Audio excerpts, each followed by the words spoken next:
บายดีทุกคนคลิปนี้เขาก็สิมารีวิวการไปต่อบัตรเนาะอยู่ชายแดนฝั่งเมฆมันสิเป็นแนวใดค่าใช้จ่าย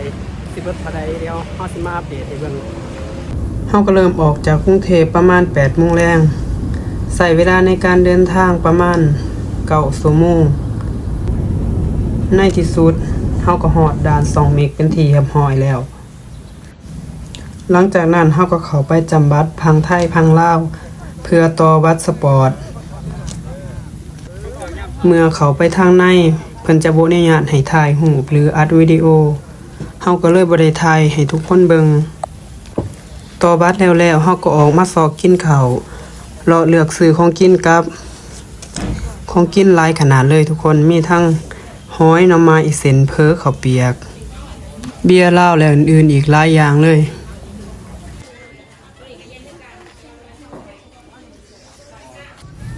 บรรยากาศภายในด่าน2 เมฆก็รู้สึกคึกคืนม่วนดี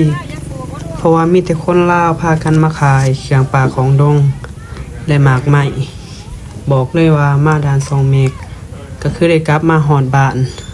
ซึ่งมันเป็นความรู้สึกที่ดีบอกบ่ถูกเฮาได้กลับมาพอวิถีชีวิตของคนลาวแล้วก็เห็นอาหารบ้านเฮาซึ่งมันเป็นความรู้สึกดีขนาดเลยทุกคนลูกแม่ตื่นมาอยู่นะจะลูกเอาอยู่จังหอมร่วมกับมีเด้อแล้วตะกี้ปะเตกับมีเด้อเอาอยู่บ่คือเดียวยังสิทันหนึ่งโมเมนต์แม่ว่าหอยใหม่ๆมันสิเป็นหยังนี่แม่เลือกให้เอาแบบ3ตรงเนาะบ่เอาถุงเดียวนี่แหละตรงเดียวบ่อันเดียวน้ำเจ้ากับแม่คือกันไม่ว่าหอยมันมามื้อวะอ๋อแป๊บนึงเด้อหาเดือดก่อนนะบ่ยานจะเอาไปฝากกูนี่กันก็เสร็จนี่เงินเข้ามาเขาเมามันก็แสบอยู่เลย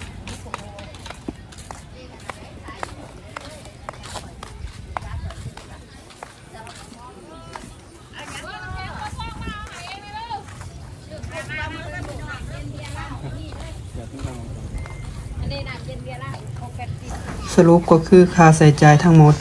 เฮาเบิดไป 1,830 บาทแล้วเฮาก็กลับระหว่างเดินทางเพิ่นก็จอดพักให้เฮาชมวิวซึ่งมันเป็นสวนคาเฟ่ที่เต็มไปด้วยพืชใหม่นานาพันธุ์มีทั้งกวางนกยูงแบะกระต่ายแล้วก็มีเต่าและเฮาก็ได้มาให้อาหารน้องเต่าตัวใหญ่ขนาดเลยทุกคนบ่ฮู้ว่าเป็นเต่าสายพันธุ์ใด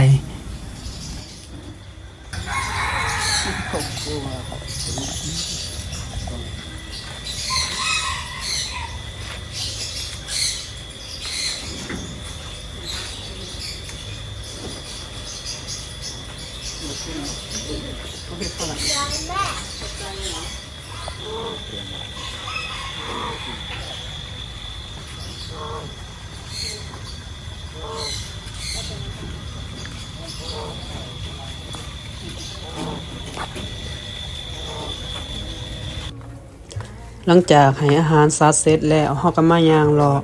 ชมวิวบรรยากาศพักผ่อนห่างกาย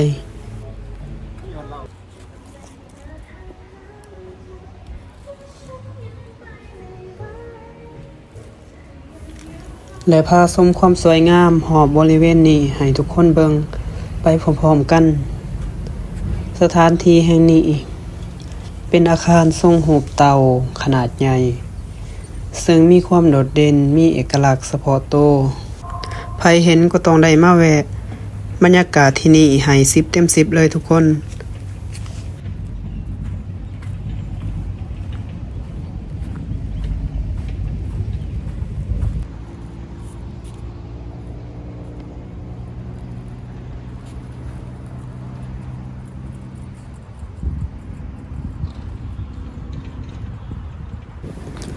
เดี๋ยวสิพาย่างเลาะเข้าไปเบิ่งข้างใน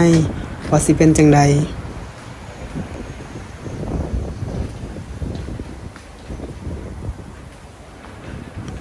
ภ ภายในก็สิวางแสดงสินค้าหลากหลายอย่าง ส่วนใหญ่จะเป็นหากไม้ที่มีความเก่าแก่ และองค์พระที่แกะสลักจากไม้ มีเฟอร์นิเจอร์ โต๊ะตั้ง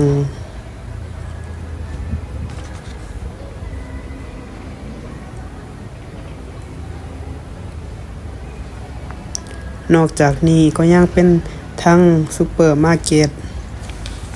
โซนขายของและร้านอาหาร ทุกคนสามารถเข้ามาเลือกส้มและเลือกซื้อสินค้าได้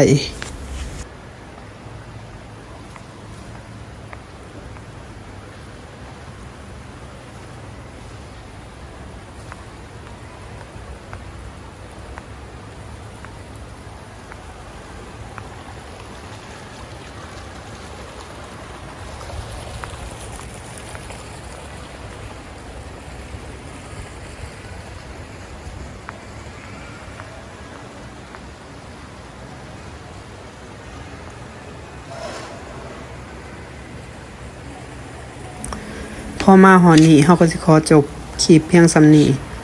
แล้วพอกันใหม่โอกาสหน้าบ๊ายบาย